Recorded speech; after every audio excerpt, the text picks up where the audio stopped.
ಜಲಪಾತೋತ್ಸವಕ್ಕೆ ಅಡ್ಡಿಪಡಿಸಿದ ಮಾಜಿ ಶಾಸಕರಾದ ಕೆ ಅನ್ನದಾನಿ ಬಂಧನ. ರೈತರಿಗೆ ನೀರು ಕುಡಿದ ಜಲಪಾತೋತ್ಸವ ಆಚರಿಸಿದ್ರು ತಾಲೂಕು ಆಡಳಿತಕ್ಕೆ ಧಿಕ್ಕಾರ ಧಿಕ್ಕಾರ ಧಿಕ್ಕಾರ.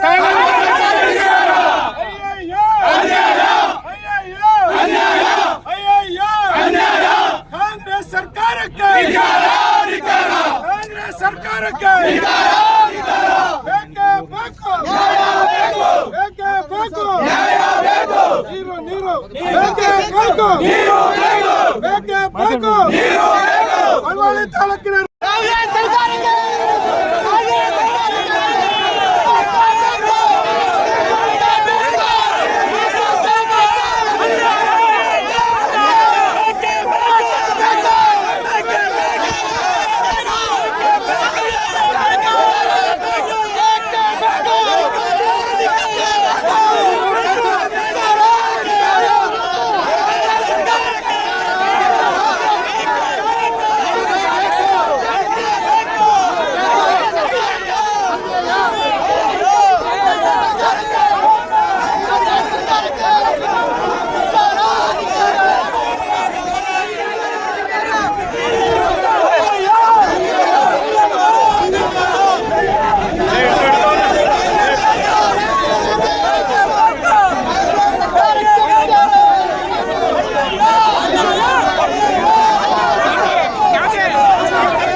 ಸಬ್ಸ್ಕ್ರೈಬ್ ಬಟನ್ ಮೇಲೆ ಕ್ಲಿಕ್ ಮಾಡಿ ಹಾಗೂ ನಮ್ಮ ಹೊಸ ವಿಡಿಯೋ ನೋಟಿಫಿಕೇಷನ್ಗೋಸ್ಕರ ಪಕ್ಕದಲ್ಲಿ ಕಾಣುವ ಬೆಲ್ ಬಟನ್ ಮೇಲೆ ಕ್ಲಿಕ್ ಮಾಡಿ ಹಾಗೂ ಲೈಕ್ ಮಾಡಿ, ಶೇರ್ ಮಾಡಿ, ಕಮೆಂಟ್ ಮಾಡಿ.